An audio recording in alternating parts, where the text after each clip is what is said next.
حضور اکرم صلی اللہ علیہ وسلم کی جب بعثت ہوئی تو اسی وقت آپ نے فرما دیا تھا اپنی زندگی میں ہی،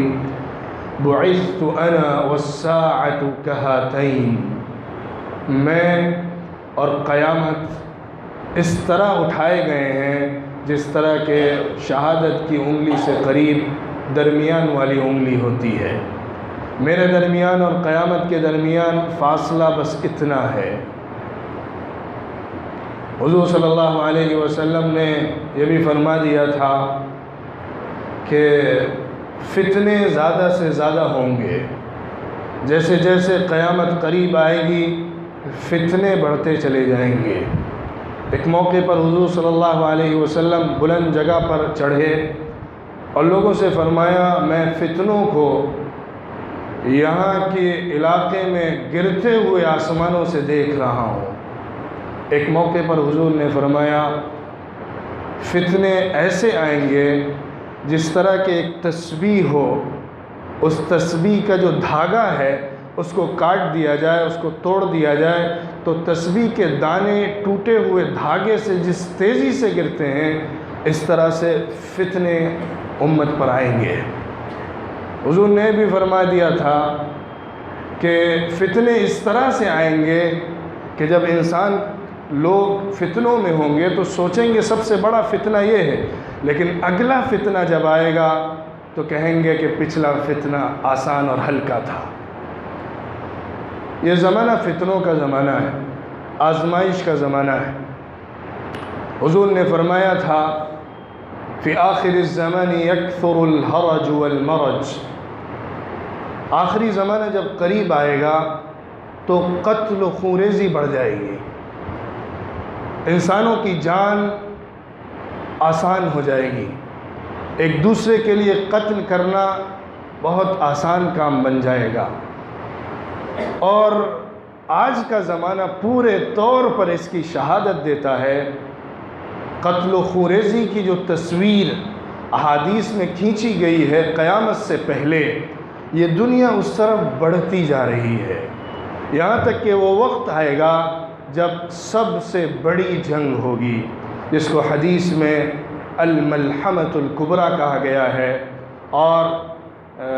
بیبل لٹریچر کے اندر آرمیگیڈون سے اس کو یاد کیا جاتا ہے، جس کی تشریح ان کی ڈکشنریز میں یہ بات یہ لکھی گئی ہے،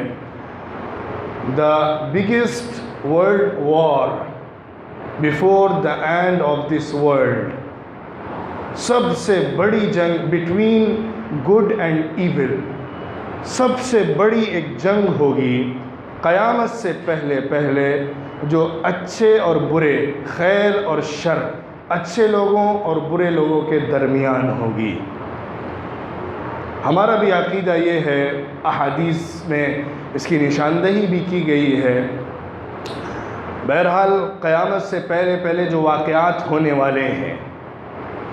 اس سے پہلے پہلے جو بڑی بڑی علامتیں ظاہر ہونے والی ہیں،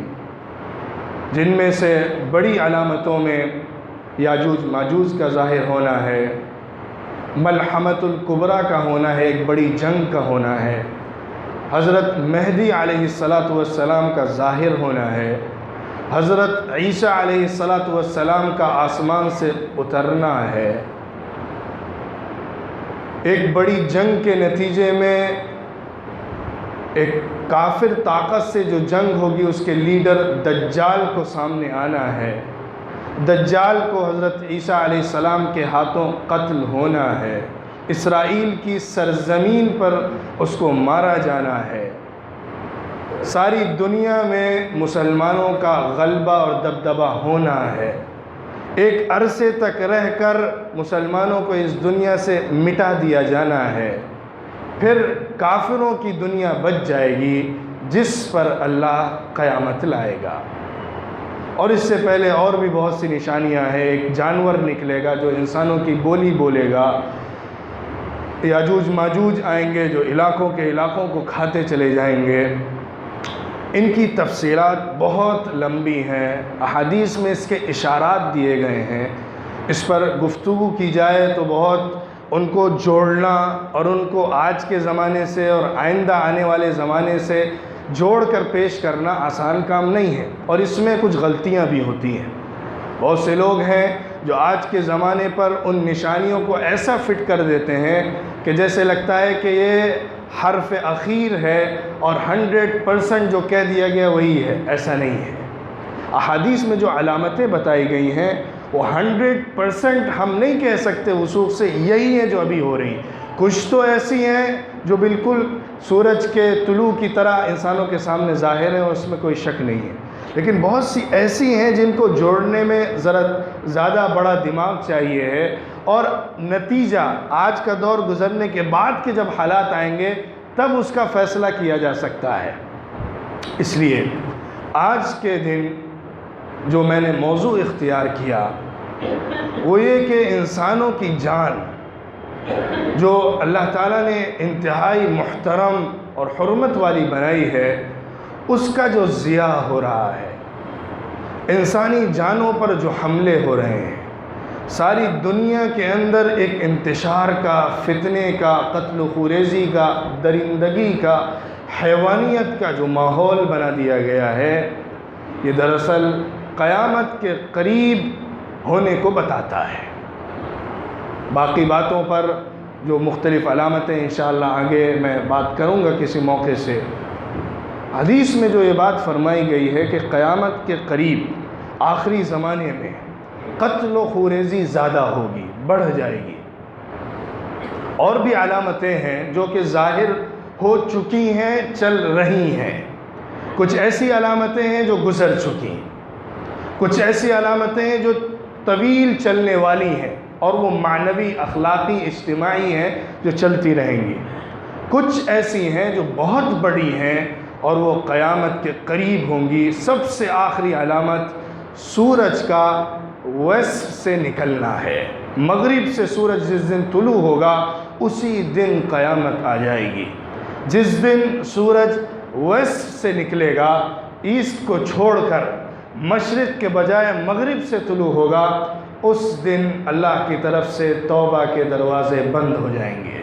اس دن کوئی انسان توبہ کرے گا تو اللہ کے ہاں توبہ قبول نہیں ہوگی، کیونکہ اب یہ قیامت کی علامت ایسی ہوگی جو کہ کہنا چاہیے کہ قیامت کی بگننگ ہے، اسٹارٹ ہے، یہیں سے قیامت شروع ہونی ہے، کیونکہ اس کے بعد سورج چاند بکھر جائیں گے، ستارے اور تارے ٹوٹ پھوٹ کر گر جائیں گے، زمین تہ و بالا ہو جائے گی، سمندر آگ کے شعلے بھڑکائیں گے، اور جو پہاڑ ہیں وہ روئی کے گالوں کی طرح اڑ رہے ہوں گے، زمین تل چھٹ ہو جائے گی، سارا نظام ٹوٹ پھوٹ کر درہم برہم ہو جائے گا، سارے انسان فنا ہو جائیں گے، ایک سور کے ذریعے سب کو موت کی نیند سلا دی جائے گی۔ پھر جب سارا درہم برہم نظام ٹوٹ پھوٹ کر برباد ہو چکا ہوگا، اس وقت اللہ ایک نئی زمین کو بنائے گا، اس نئی زمین پر انسانوں کو ان کی قبروں سے اٹھائے گا اور حشر کا میدان شروع ہوگا۔ قیامت کے آنے سے پہلے پہلے اخلاقی برائیاں، اجتماعی برائیاں بکثرت ہو جائیں گی۔ حدیث میں فرمایا گیا ہے زنا عام ہو جائے گا، سود خوری عام بات بن جائے گی، ماں باپ کی نافرمانی گھر گھر ہوگی، بیوی کے اوپر، ماں کے اوپر بیوی کو ترجیح دی جائے گی، دوست باپ سے زیادہ قریب بن جائے گا، زنا کے اڈے کھلتے چلے جائیں گے، بگاڑ اور فساد کے مواقع زیادہ سے زیادہ ہوتے چلے جائیں گے، سڑکوں پر زنا ہوگا، کھلے عام لوگ زنا کریں گے، اور حیا ختم ہوتی چلی جائے گی۔ جو ذمہ داری ہے، حکومت ہے، سیاست ہے، وہ نااہل، ناکارہ، برے، کرپٹڈ لوگوں کے ہاتھوں میں چلی جائے گی، امانت نااہلوں کو سونپی جانے لگے گی، حکومتیں بگڑ جائیں گی، انسانی نظام درہم برہم ہونے لگے گا، اخلاقی ایکٹیویٹیز، مورالز ختم ہوتے چلے جائیں گے، اور انسان حیوان نما بنتا چلا جائے گا۔ آج کی جو دنیا ہے وہ اس کی سچی تصویر ہے۔ اس وقت ظلم کے جو پہاڑ اس دنیا میں توڑے جا رہے ہیں، خاص طور پہ عرب ممالک میں، اسلامی ممالک میں ڈھائے جا رہے ہیں، مظالم، وہ بڑے دردناک اور سنگین ہیں۔ خاص طور پہ شام کا جو علاقہ ہے، سیریا کا جو علاقہ ہے، یہ خاص آج کے دور کا ٹارگیٹڈ علاقہ ہے، ایریا ہے۔ پوری دنیا کی نگاہیں اس علاقے پر پڑی ہوئی ہیں۔ ایک عجیب بات آپ کو بتاؤں کہ قیامت سے پہلے جو سب سے بڑی جنگ ہونے والی ہے وہ بھی اسی زمین پر ہوگی۔ بعض حدیث سے تو یہ بھی معلوم ہوتا ہے حشر کا جو میدان ہوگا وہ بھی سیریا کی زمین ہوگی، دمشق کے علاقہ ہوگا اور شام کی سرزمین کو بنایا جائے گا۔ بڑی اہم سرزمین ہے، مبارک اور مقدس جگہ ہے۔ بے شمار انبیاء یہاں پر آئے ہیں، بنی اسرائیل کے بہت سارے انبیاء یہاں پر مدفون ہیں، زمین کے اندر سو رہے ہیں۔ کتنے انبیاء نے یہاں اس کو میدان دعوت بنایا ہے، اور حضرت ابراہیم علیہ السلام بھی یہاں پہ گئے ہیں، وہاں رہے ہیں۔ شام کا علاقہ صرف وہ نہیں ہے جو آج کا سیریا ہے۔ جب شام حدیث میں کہا جاتا ہے، جب شام اسلامک لٹریچر کے پوائنٹ آف ویو سے کہا جاتا ہے، تو اس کے اندر جارڈن، فلسطین، اسرائیل کا علاقہ جہاں پر اسرائیل قابض ہے، پورا فلسطین، وہ سارے کے سارے علاقے اس کے اندر شامل ہوتے ہیں۔ وہ سارے خطے جو آج ڈیوائیڈڈ ہو گئے ہیں وہ سارے کے سارے شام کے اندر موجود ہیں۔ اس سرزمین کو اللہ نے بڑی برکت عطا فرمائی۔ اس سرزمین کے اندر بہت سارے انبیاء بھیجے گئے جنہوں نے اس کو دعوت کا میدان بنایا، اور اس سرزمین پر بڑا انبیاء کے ذریعے دعوت کا کام ہوا۔ اللہ نے دنیاوی اعتبار سے بھی اس زمین کو بڑا نوازا، بڑا زرخیز، خوبصورت، خوشنما بنایا۔ پہاڑوں اور جھرنوں اور دریاؤں کے ذریعے سے اس کو خوشنمائی بخشی، اور ساتھ ہی ساتھ روحانی برکتیں، آسمانی برکتیں بھی اس زمین کو عطا فرمائیں۔ حضور اکرم صلی اللہ علیہ وسلم بھی معراج پر جانے سے پہلے اسی زمین پر آئے تھے، بیت المقدس کے علاقے میں جو شام کے اندر ہے وہاں پہ تشریف لائے تھے، وہاں رہے اور پھر وہاں سے آسمان کی طرف گئے۔ یہ سرزمین بہت اہمیت کی حامل ہے تاریخی اعتبار سے۔ ہسٹری کے اندر اس زمین کا بڑا رول اور کردار ہے، بڑا حصہ ہے۔ بڑی بڑی حکومتیں، بڑے بادشاہ اس زمین پر آئے ہیں اور حکومتیں قائم ہوئی ہیں۔ آج کے زمانے میں اس زمین کو خاص ٹارگٹ بنایا جا رہا ہے۔ عرب کی سرزمین پر ایک انقلاب آیا تھا 2011 میں، جو انقلاب شروع ہوا، جس کا آغاز تیونس سے ہوا، مصر گیا، لیبیا گیا، یمن گیا، پھر اس سے پہلے ہی شام کی سرزمین پر مارچ میں 2011 میں یہ انقلاب پہنچا۔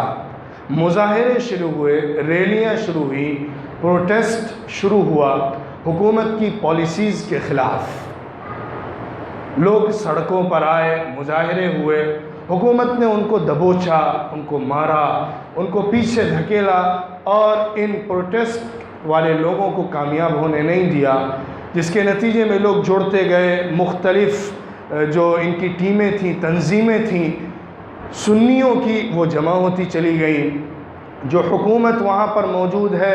وہ شیعہ حکومت ہے۔ شیعوں میں سے بھی جو سب سے گندے قسم کے ہوتے ہیں علوی لوگ، نصیری لوگ، یہ لوگ تو حضرت علی رضی اللہ عنہ کو اللہ کا درجہ دیتے ہیں۔ ایسے لوگوں کی حکومت میں یہ ظلم چلتا رہا۔ 1 سال ظلم ہوا، 2 سال، 3 سال، 4 سال، ظلم کی ایک طویل داستان ہے۔ ملینز لوگ اس سرزمین کو چھوڑ کر ترکی میں، جرمنی میں، فرانس میں ہجرت کرنے پر مجبور ہوئے، اور قتل کے ذریعے سے اس زمین کو خونریز کر دیا گیا۔ لالہزار ہو گئی زمین، پورے خطے، پورے شہر اجاڑ کر رکھ دیے گئے منٹوں میں۔ یہ کام اس حکومت کے ذریعے ہو رہا تھا جو بشار اسد کی حکومت ہے۔ خبیث، دنیا کا کرپٹڈ انسان،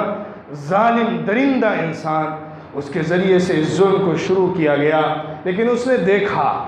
کہ ہم اس حکومت کو بچا نہیں سکتے، کیونکہ عوامی انقلاب جو تھا، جو ریولوشن تھا، پبلک ریولوشن، وہ پوری طاقت کے ساتھ اٹھا تھا اور پورے خطوں کو اس نے اپنے گھیرے میں لے لیا تھا۔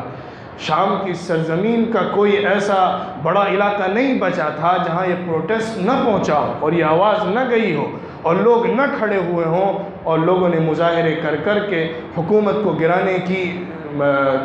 آواز نہ لگائی ہو۔ لیکن یہ حکومت جب کہ کمزور پڑ گئی تو اس نے باہر کے ممالک کو اپنے پیچھے لینا چاہا اور دنیا کی بڑی طاقتیں، سپر پاورز اور دنیا کی جو طاقتور حکومتیں ہیں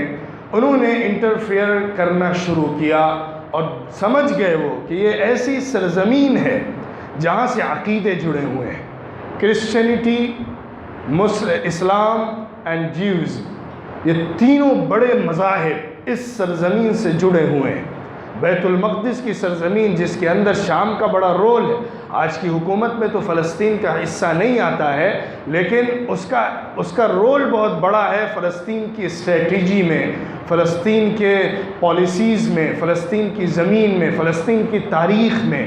اس لیے اس کی بڑی اہمیت ہے۔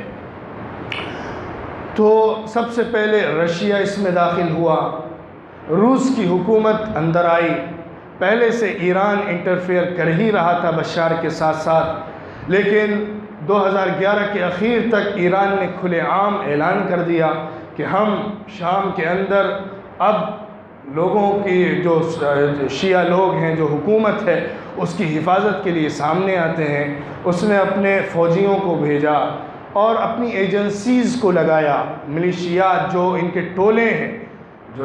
جو ظالم درندے اور کہنا چاہیے کہ جن کو اگر صحیح معنوں میں کہا جائے ٹیررسٹ گروپس، ان کے جو ہیں وہ داخل کیے گئے۔ اس کے بعد روس ادھر سے آیا اپنی پوری طاقت کے ساتھ، اپنے پورے اسلحے کے ساتھ، اپنے جہازوں کے ساتھ، جنگی طیاروں کے ساتھ اور پورے لاؤ لشکر کے ساتھ آیا۔ اس نے اپنی ایک زمین بنائی، کیڈر بنایا، وہاں پہ اپنی فوجی چھاؤنی بنائی اور ان علاقوں کو ٹارگٹ کرنا شروع کیا۔ ابھی 1-2 ہفتے کے اندر غوطہ شہر جو دمشق کیپٹل سے بہت نزدیک کا شہر ہے، اس کے مشرقی حصے میں سنگین خطرناک بمباری کی گئی، جس کے اندر سینکڑوں لوگوں کو مارا گیا، سینکڑوں بچوں کو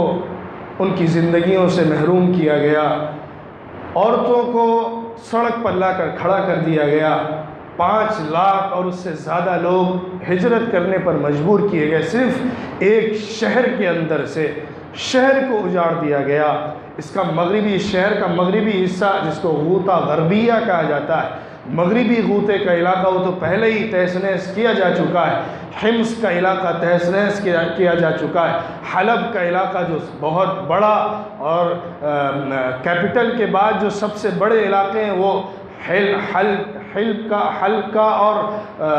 حمص کا علاقہ ہے، ان دونوں کو تہس نہس کیا جا چکا ہے۔ حماد کا علاقہ ہے، اس کو تہس نہس کیا جا چکا ہے، اور بھی جو اس کے بڑے بڑے شہر ہیں ان سب کو برباد کیا جا چکا ہے۔ اور اس برباد کرنے کے بعد اب ایران سے جو شیعہ گروپس ہیں ان کو وہاں پہ بسایا جا رہا ہے، کچھ حصے رشیا لے رہا ہے اور وہاں اپنا ہولڈ جما رہا ہے۔ ایک بندر بانٹ ہے، اس زمین کو ڈیوائیڈ کر کر کے اپنے کیمپس بنائے جا رہے ہیں۔ دوسری طرف امریکہ ہے جو ایک اندر سے ایک دوسرا کھیل کھیل رہا ہے، جس کا سامنا اصل رشیا سے ہے، لیکن اندر سے وہ بھی اس ساری صورتحال کو بنانے میں برابر کا شریک ہے۔ امریکہ اور رشیا جو دو بڑی پاور ہیں، سوویت یونین کے ٹوٹنے کے بعد امریکہ اٹھا تھا، روس فنا ہوا تھا، لیکن موجودہ روس کا صدر پوتن، اس کے آنے کے بعد سے روس دوبارہ طاقتور ہو رہا ہے، اپنی پرانی طاقت کو دوبارہ واپس لانا چاہتا ہے اور اس کے لیے پورے مڈل ایسٹ کے اندر اپنی طاقت کو ظاہر کر رہا ہے تاکہ دنیا کو دکھا سکے کہ ہم پھر سے سپر پاور بننے جا رہے ہیں، ہم پھر سے مین اسٹریم میں آنے والے ہیں۔ دوسری طرف امریکہ ہے جو ایک ایسا کھیل کھیل رہا ہے جس کی وجہ سے براہ راست روس سے ٹکراؤ بھی نہ ہو اور مڈل ایسٹ کے اندر حالات خراب بھی رہیں اور اپنا سکہ جمع بھی رہے، یہ عرب ممالک ہمارے پاس بھیک مانگنے کے لیے آتے بھی رہیں اور ہم اپنا ہولڈ یہاں پر جمائے بھی رہیں۔ وہ ایک ایسی گندی ناپاک سازش ہے جس کا پردہ اگر اٹھتا چلا جائے تو صرف افسوس کے اور کہنا چاہیے کہ ندامت کے اور شرمندگی کے سر جھکانے کے سوا کوئی چارہ نہیں بچتا ہے۔ ہم مسلمانوں کے پاس اس وقت یہ طاقت نہیں ہے کہ ہم ان حالات کو بدل سکیں، ہم عملی شکل میں کوئی رول پلے کر سکیں، ہم اس پوزیشن میں نہیں ہیں۔ وہ عرب ممالک جو ان سرزمینوں، ان علاقوں کی ناک پر بیٹھے ہوئے ہیں، جن کو مسلمانوں کے درمیان مقدس مقام حاصل ہے، جن کو عزت کا مینارہ سمجھا جاتا ہے، ساری دنیا کے مسلمانوں کا جن کو سینٹر اور مرکز ہونا چاہیے، وہ اس میں جو رول پلے کر رہے ہیں وہ بڑا شرمندہ کرنے والا اور بڑا انتہائی مایوس کن ہے۔ اس کا ذکر کرنا بھی اچھا نہیں لگتا ہے۔ بہرحال جو صورتحال بنائی گئی ہے، جس کے اندر پوری عالمی طاقتیں لگ چکی ہیں، پوری طاقتیں اس کے اندر انٹرفیئر کر چکی ہیں، کر رہی ہیں، اور اب ان حالات سے نکلنا بہت مشکل لگتا ہے۔ ایسی صورتحال بنا دی گئی ہے کہ اب اگر اس کو نکالا بھی جائے، ایک بشار الاسد کو مارا بھی جائے، تو اس کے بعد بھی حالات قابو میں آنے والے نہیں لگتے۔ اتنے گروہs پیدا کر دیے گئے، آئی ایس کے نام سے ایک گروپ کو پیدا کیا گیا اور اس کو استعمال کیا گیا۔ یہ عجیب بات ہے، جس دن لبنان سے حزب اللہ، جو حزب الشیطان ہے، شیطان کی پارٹی ہے، شیعوں کی کرپٹڈ ٹیررسٹ گروپ ہے، جس دن وہ سیریا میں داخل ہوا ہے، اسی دن ہی آئی ایس بھی سیریا میں داخل ہوئی۔ ان کو ایک بہانہ چاہیے، ان کو ایک ذریعہ اور راستہ چاہیے لوگوں کو مارنے کے لیے۔ ایسے ٹیررسٹ گروپوں کو ہائی لائٹ کرتے ہیں اور مین اسٹریم میڈیا میں لا کر اتنا اس کو پاپولر کرتے ہیں کہ ایسا لگتا ہے کہ دنیا کی زمین میں سے کوئی خطہ نہیں بچا ہے جہاں پر ان کا ہولڈ نہ ہونے والا۔ ایسا ہوا بنایا جاتا ہے، ایسا شور بپا کیا جاتا ہے کہ ساری دنیا ڈر جاتی ہے، اور اس ڈر کا فائدہ اٹھا کر انسانوں کو بے دریغ قتل کیا جاتا ہے۔ اگر آپ رپورٹس پڑھیں، اگر آپ جائزہ لیں جو صورتحال اس وقت چل رہی ہے اور پچھلے 5-6 سالوں میں ہوئی ہے، شام کے اندر، عراق کے اندر خاص طور پہ، یمن کا معاملہ، تیونس کا معاملہ، مصر کا معاملہ، لیبیا کا معاملہ، جہاں پہ انقلاب آیا تھا وہ الگ ہے، اس کی تفصیلات دوسری ہیں، لیکن اس وقت جو سب سے زیادہ شام صورتحال بنی ہوئی ہے وہ شام اور عراق کی ہے، اور پچھلے عرصے سے یمن کی بھی صورتحال دیگرگوں ہے۔ آئی ایس کو اٹھایا گیا، اس کے بعد ایک الائنس بنایا گیا، عرب ممالک جڑے اور آ کر ان کو مارنے کے لیے جمع ہوئے۔ کن کو مارتے؟ بم تو گرتے ہیں ایک عام انسان پر، جب آسمانوں سے بم گرتے ہیں تو پھر ایک بچہ، ایک بچی، ایک ماں، ایک بیٹا، ایک باپ، وہ جان کا نذرانہ پیش کرتے ہیں۔ جو مسلح طور پہ جنگ کر رہے ہوتے ہیں وہ تو اپنے انتظامات خود کیے ہوتے ہیں، ان کو معلوم ہوتا ہے ہمیں کہاں چھپنا ہے، ان کو معلوم ہوتا ہے ہمیں کس سے جنگ ہو رہی ہے اور ہمیں کہاں کیا پیترا بدلنا ہے۔ نشانہ جو بنتا ہے وہ مظلوم انسان بنتا ہے، نشانہ جو بنتا ہے وہ عام سول بنتے ہیں، اور یہی ہوا۔ 10 لاکھ ملینز لوگ اس کا نشانہ بنے، شام کی زمین پر قتل کیے گئے، اور ایسا خونریز معرکہ بپا کیا گیا کہ لگتا تھا کہ شاید اب اس سرزمین کو دوبارہ زندہ نہیں رہنا ہے۔ کوئی علاقہ نہیں چھوڑا گیا جس میں عمارتوں کو تہس نہس نہ کر دیا گیا ہو، علاقوں کو خالی نہ کر دیا گیا ہو۔ ایسی ایسی تصاویر ہیں، ایسی ایسی ویڈیوز ہیں کہ اگر اس کو انسان اپنے نارمل حالت میں دیکھ لے تو اس کو کھانا اچھا نہ لگے، وہ دن گزار نہیں سکتا پرسکون حالت کے اندر۔ ایسی حالت کی، اس سرزمین کی ایسی حالت کی گئی ہے کہ اس کے بعد خون کے آنسو رونے کے سوا کوئی چارہ نہیں بچتا ہے۔ بچوں کی ایسی ایسی تصویریں کہ آپ تصور نہیں کر سکتے، اور اس کو بیان بھی نہیں کیا جا سکتا۔ اس کے لیے الفاظ کے اندر وہ ٹمپریچر نہیں ہے جو اس غم کو، اس تکلیف کو، اس معصوم بچے کے درد کو دکھا سکے، جس کے سر سے باپ اٹھ چکا ہے، جس کی ماں کو کاٹ کاٹ کر پیس پیس کر کے جدا کر دیا گیا ہے، جس کے بھائیوں اور بہنوں سے اس کو الگ کر دیا گیا ہے، جو ایک قافلے کے ساتھ جا رہا ہو اور قافلے سے بچھڑ گیا ہے، جو صحرا کے اندر ایک تھیلا لیے ہوئے ملتا ہے، جس تھیلے کے اندر اس کے ماں کا خون زدہ جسم پر لگا ہوا ایک کپڑا ہوتا ہے، جو ایک تھیلی میں لیے ہوئے وہ آگے بڑھتا چلا جا رہا ہوتا۔ اسے نہیں معلوم میرے آگے کیا ہے، اسے نہیں معلوم میرے پیچھے کیا ہے، اسے نہیں معلوم میرے اوپر کیا ہے، اسے نہیں معلوم میرے نیچے کیا ہے۔ ایسی بچیاں جن کی کھیلنے کی عمر ہے، وہ اپنے ماں باپ کے جسم کے مردہ لاشوں سے کھیل رہے ہیں۔ ایسی عورتیں جن کے سہاگوں کا زمانہ ہے، وہ اپنے شوہروں کے خون سے اپنے سندور کو سجا رہی ہیں۔ ایسی مائیں جن کو اپنے بچوں کے سہاروں کی ضرورت ہے، وہ لڑکھڑاتے لڑکھڑاتے راستوں میں دم توڑ دیتی ہیں۔ گھروں کے اندر سے، ملبوں کے اندر سے کھینچ کھینچ کر بچوں کو جس طرح نکالا جاتا ہے، وہ تصویریں ایسی ہیں کہ میرا خیال ہے جو سب سے بڑے زلزلے آتے ہیں دنیا کے اندر، ان زلزلوں کے بعد اس زمین کے اور ان خطوں کے جو حالات بنتے ہیں وہ بھی اس سے کم ہوتے ہوں گے شاید۔ ایسا ظلم کا ننگا ناچ ناچا گیا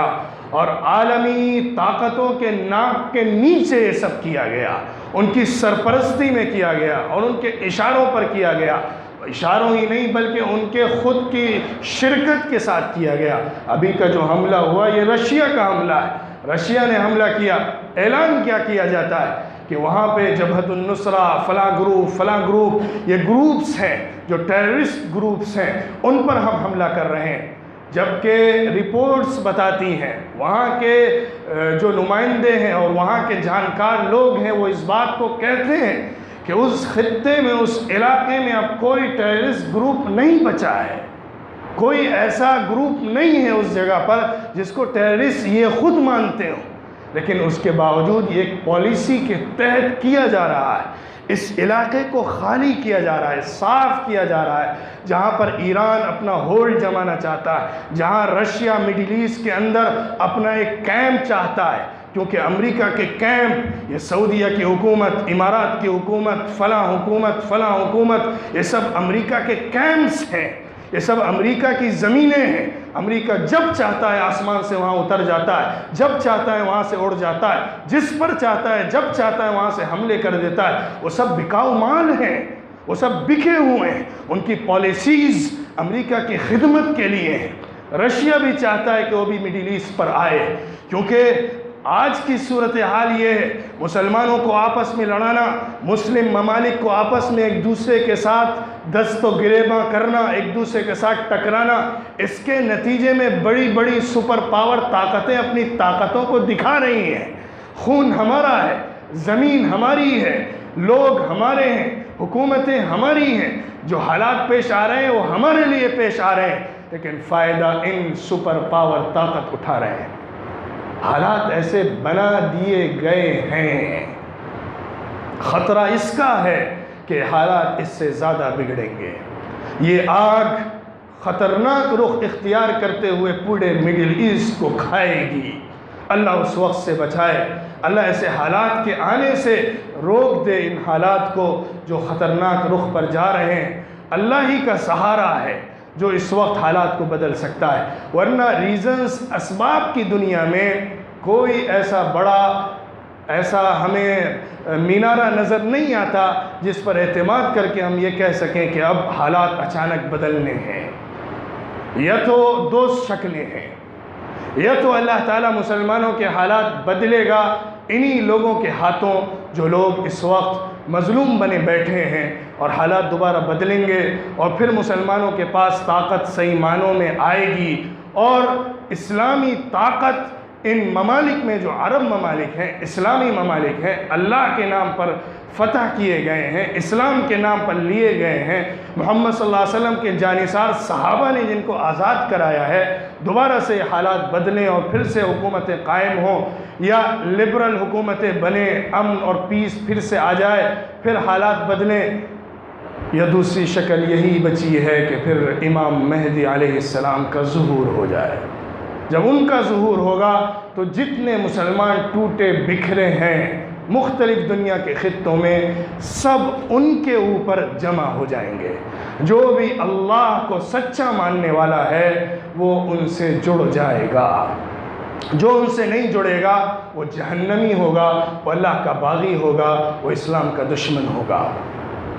یہ حالات آخری ہیں، جب یہ ہوگا تو پھر قیامت سامنے ہوگی۔ انہی کے زمانے میں حضرت عیسیٰ علیہ السلام بھی آئیں گے، لیکن ابھی ان کا ظہور نہیں ہوا ہے، علامتیں ظاہر ہو رہی ہیں، اللہ کے علم میں ہے کب ظاہر ہوگا اور کیا ہوگا۔ اس وقت جو حالات ہیں ان کو دیکھتے ہوئے ہم مسلمانوں کی ذمہ داری کیا ہے، میں اس پر بات ختم کرنا چاہتا ہوں۔ ہم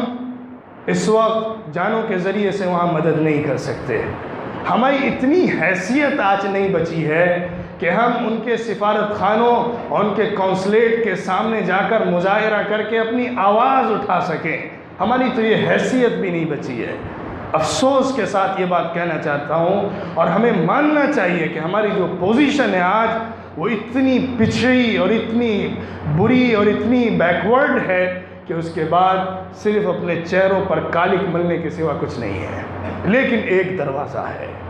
وہ دروازہ امت کے لیے ہمیشہ کھلا ہے اور امت کم سے کم اس کی مکلف ہے، اور وہ دروازہ ہے دعا کا دروازہ۔ اگر ہم دعا کریں گے تو اللہ تعالی ہم پر رحم کرے گا، ہمارے ذریعے سے ان پر رحم کرے گا، ہمارے ایمان کو سلامت رکھے گا، ہماری اسلامی محبت زندہ رہے گی، اور اس کے نتیجے میں اللہ کی طرف سے رحمتیں اتریں گی۔ دعا بڑی پر اثر ہوتی ہے، دعا کے اندر بڑی طاقت ہے۔ اللہ کے رسول صلی اللہ علیہ وسلم نے فرمایا دعا تو تقدیر کو بھی بدل دیتی ہے۔ اس لیے دعا ایک ایسا ہتھیار ہے مسلمان کے پاس، کم سے کم درجے میں اس کا استعمال کرنا فرض عین ہے۔ اس کے علاوہ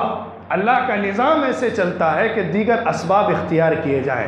دوسرے راستوں سے بھی کام ہو تب تبدیلی آتی ہے، لیکن جب انسان عاجز ہو، جب وہ کچھ نہ کر سکتا ہو، تب دعا اس کے پاس بڑا ہتھیار ہے۔ اس لیے کم سے کم ان حالات میں اپنے مسلمان بھائیوں کے لیے دعا کریے، جو مظلوم ہیں شام کے، جو مظلوم ہیں فلسطین کے، جو مظلوم ہیں یمن کے، اور جو مظلوم ہیں مصر کے، ان کے حق میں دعا کریے، اور ظالموں کے خلاف بد دعائیں کریے۔ اللہ تعالیٰ ان کو سزا دے، اللہ ان کو نیست و نابود کرے۔ اگر ان کے حق میں ہدایت ہے تو ان کو ہدایت عطا فرمائے، ورنہ ان کو نیست و نابود کرے۔ اللہ کے رسول صلی اللہ علیہ وسلم نے رعل اور ذکوان کے علاقے، جنہوں نے مسلمانوں کی ایک ٹیم کو جو دعوت کے لیے بھیجی گئی تھی ان کے ساتھ، ان کو قتل کر دیا تھا، ان کے خلاف حضور صلی اللہ علیہ وسلم نے پورے 1 مہینے تک بد دعائیں کی۔